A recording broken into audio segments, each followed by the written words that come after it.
Hi everyone, I hope you're well.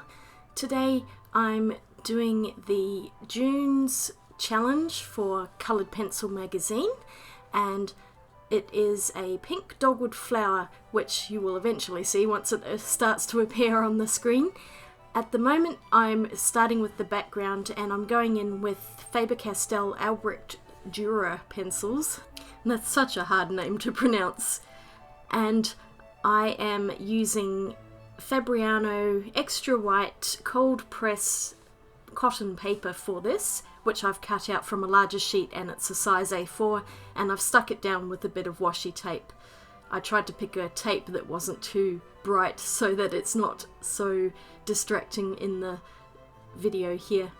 You'll see in the reference photo, which I've linked in the description below, that the background's pretty complicated, and I really did not want to have to draw every single detail in this, so what I've done is I've picked out a couple of flowers that I consider as the focal point, and the rest of the background I went with the intention of making it a lot more ethereal looking, blurry, using bokeh, whatever you want to call it. But I really like the yellow part of it. I think that was a lovely bit of the photo. The top part of the photo I'm not so keen on. I just think there's just too much going on, too many petals and leaves. So I tried to just make it a little bit more simple for myself. Although I think there were a couple of errors on my part, and they will come out later. I'll talk about them when I do them. And now I'm just going in, after I've done a really light layer, with a paintbrush and just plain water, and I'm just wetting out that pencil, and it dissolves pretty well on the paper, although I find that no matter the pencil I always seem to manage to leave pencil streaks, which drives me crazy. And I think that's more just my own personal inadequacies rather than the tools themselves, so I'm not going to blame the pencils. And the Faber Castell pencils that I'm using are some of the best at re-wetting and dissolving. And they do come up really, really vibrantly, especially the yellows. I used cadmium yellows here, and they were fantastic for that background. I'm going to list the pencils that I used down below because at the moment I can't remember exactly every single one. And here I wanted to do another layer of a smoother finish, so I've got my Caran d'Ache chopping board out here, and I'm scribbling pencils onto them and then wetting them on the board and painting them straight onto the paper, so it's more like using a watercolour paint here, and the board is my easel. And I'm just basically trying to build up the colour, although I find that even with this method it's a lot harder to get a stronger colour from the pencils than it is using straight watercolour paint, and I'm very heavy-handed with my watercolour paints, so this is quite a different technique to one that I would normally use when I'm painting. And it's quite nice though. I actually really like how ethereal, and I know I've said that word before, but it's my word of the day when it came to this drawing. I really love how soft the background is by comparison to when I start drawing the foreground. But I'm just going through and covering everything with another layer just to make it a bit stronger, and touching up a few pieces that I hadn't done before, and going over some of the petals which should be in focus from the image. I've tried to keep them as blurry as possible because I just do not want all of those to be in focus. And now I'm going in with the same pencils and doing the foreground parts, which I do want to be in focus. So you can see I am adding a little more detail even on this first layer, which I am going to dilute out with water as well. But I'm just trying to get a feel for the colour and the texture of the petals. And really the way that I personally like to work is I prefer to cover the entire picture with a light layer before I go into the full details. I know sometimes you'll see people start with one little area and they'll work on it until it's finished and then they'll go on to the next area. that's not the way I function. I tend to see things as a whole picture rather than in tiny pieces. I don't know if that makes any sense, and I think it's just sometimes the different ways in which we see the world. And you can see here I am going over that pencil with some water and a little paintbrush. I wanted a small paintbrush so that I could maintain some of the veins within the drawing that I'd done here. So if I'd used a bigger brush, it probably would have taken that out a lot more quickly. And I'm just trying to leave a general hint of detail in there, but I will come back and go over it again with other pencils a bit later.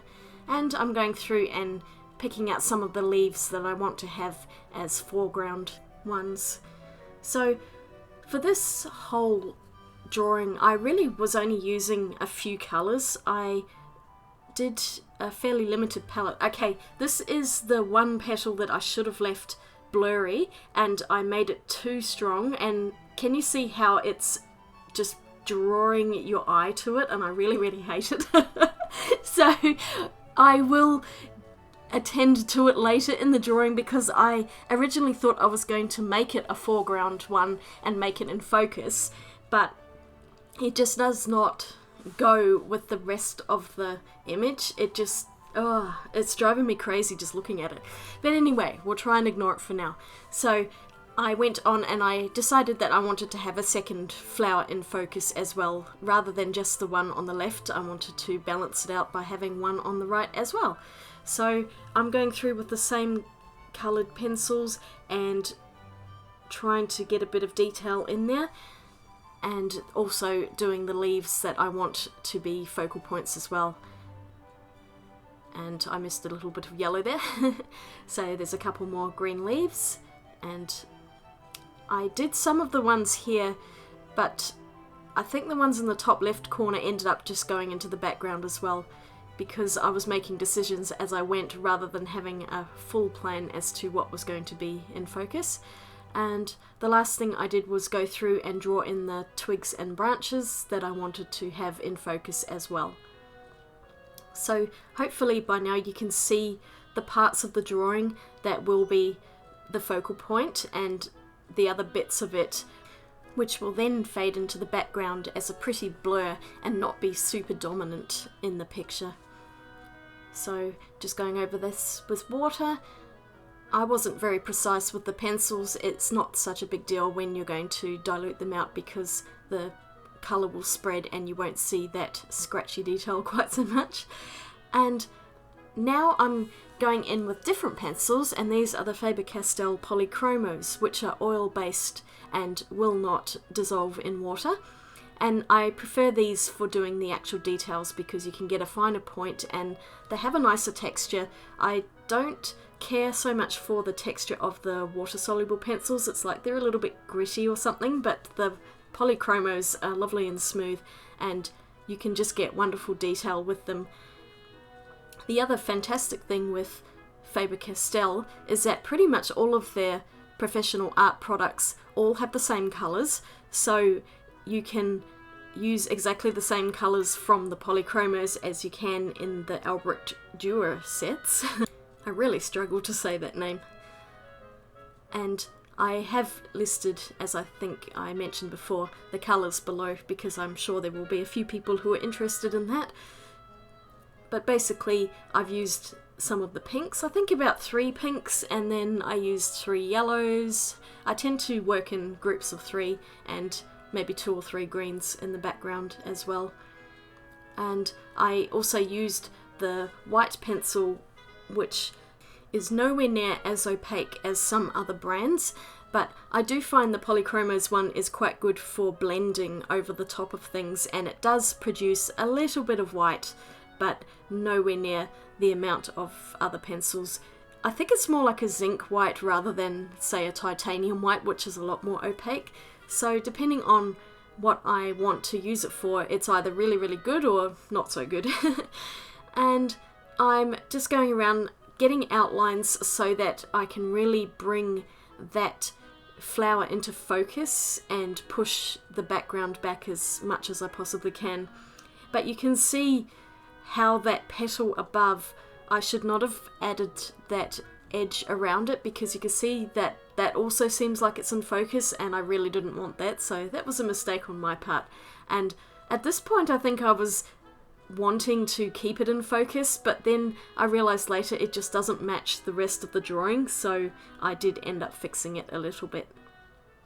But I'm going through, I'm adding a bit of yellow to the pink just to make it look more realistic, and there were a few yellow shadows or highlights, whatever you want to call them, in the petals on this particular flower as well. I find that a lot of people really love this paper to work on with coloured pencils, but I just can't warm to it. It's nice, but I don't know if it's because I'm not particularly great at doing coloured pencil art, or I just haven't warmed to it the same way as I prefer using coloured pencils on actual drawing paper rather than watercolour paper. But because I wanted to use the water-soluble pencils, I thought I would use the hot press watercolour paper, and it was a good choice for that reason, because I did use a lot of water and it doesn't buckle the way that a drawing paper will. And with the leaves, I coloured them green, but they actually do have pinky veins, and it was quite useful to use that pink on them to get an outline and make those stand out as well. So I just go around and do all of that. This drawing took me about 2 or 3 days, not the whole day, but in sessions going over a couple of days. It's not the most detailed drawing that I've ever done. I find sometimes that, I don't know if it's just me, but when it comes to coloured pencil, there's like this pressure that you have to have everything look exactly the same as the photograph, and that really bothers me. That's not how I work in any medium. Look, I can really appreciate hyper-realistic drawings and paintings. They look amazing, but it's not really what I want it to be, because I think I've been a photographer for so many years. I don't want my drawings to look exactly the same as my photos. Sometimes I want to have that stylized look to my art, so it looks like the photo but not, you know, an exact photocopy of it. I don't think that it needs to be like that. I think there are so many different styles and interpretations when it comes to art that you should not have to draw your picture exactly the same as the photograph. And I have found that with the coloured pencil challenges, they do tend to judge a little bit more on the ones that look exactly like the drawing. And don't get me wrong, there are some fabulous coloured pencil artists, and I am nowhere near that level, and part of it is because I'm very impatient when it comes to coloured pencils. I just cannot spend that amount of time working on a piece, because if you want to do something in a hyper-realistic fashion, you will be looking at hours. I mean, tens of hours, sometimes hundreds of hours, and I don't have that time or that patience. So I tend to go for something that's kind of semi-realistic, but also has elements of stylization, which you can see in this when you look at the photograph and you see how much of it I've actually blurred out by not adding as much detail in it. And that's partly due to laziness, if you want to call it that, but also I would more call it stubbornness or rebelliousness, that I just don't want to be doing something exactly the same as the photo. And yeah, I'm probably not going to win anything because of that reason, but I don't mind. It's not about winning for me, it's just about doing the challenge, and it's also about self-improvement, because I find that these challenges are really good at helping me discover who I am as an artist, and it also helps me develop my own style and different ways of teaching myself to do things, because when I look at a drawing and I think, how the heck am I going to do this?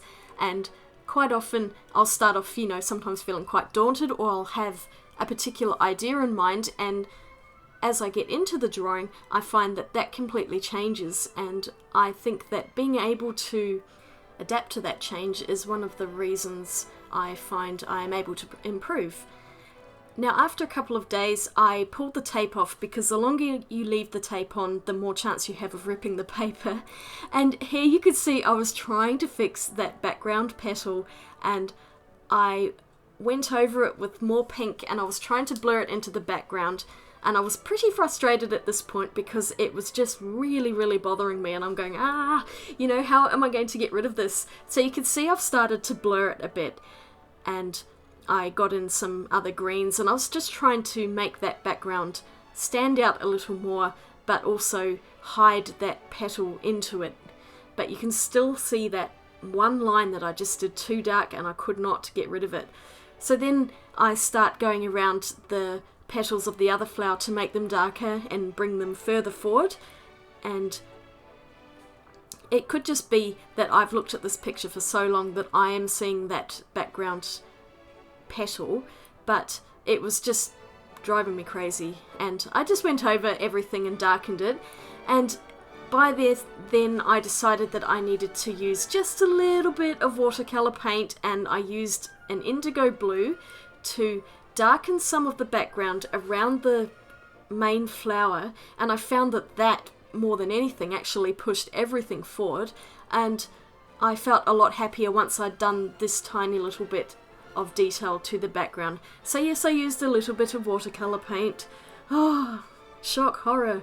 But it worked so much better than the pencil did. And here's a rather bright scan of the finished picture. I'm going to let you decide whether it's good or not. I have my own ideas, but I'm too close to it and I just can't make a decision. I don't hate it, I really like the colours, but that background was doing my head in. Anyway, I hope you've all enjoyed this little drawing and talk through of what I did, and I will see you all again real soon. Swatch you later. Bye!